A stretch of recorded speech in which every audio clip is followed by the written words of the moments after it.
बुझला न हमरा हो मनवा के भावना। काहे खाती फागुन में करवला हो गवाना, बुझला न हमरा हो मनवा के भावना। भर बलट के रंगवा तू ढार दिहला, भर बलट के रंगवा तू ढार दिहला। हमर चोली राजा, हमर चोली राजा होली में लकार दिहला।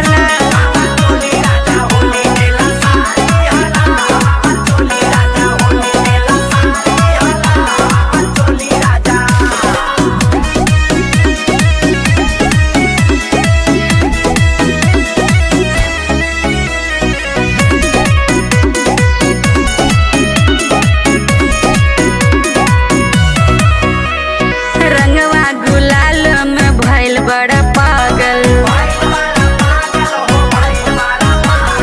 सबका के छोड़ी बड़ा हमरे में लागल।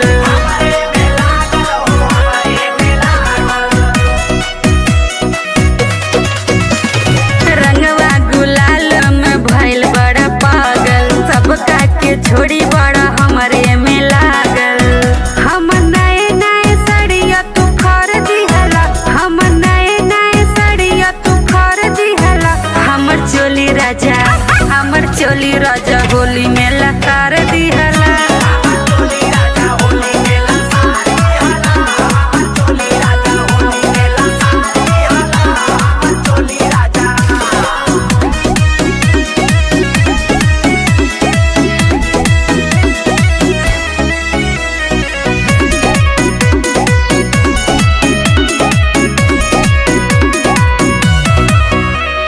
पुआ पकवान तोहरा मनवा न भावे, बबीता के काहे तू लगला सतावे।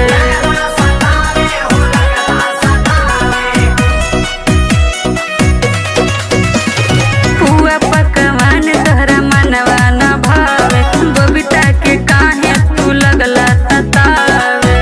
काहे रविंदर तू ऐसे ललकार दिहला, काहे रविंदर तू ऐसे ललकार दिहला। हमर चोली राजा, हमर चोली राजा होली में लकार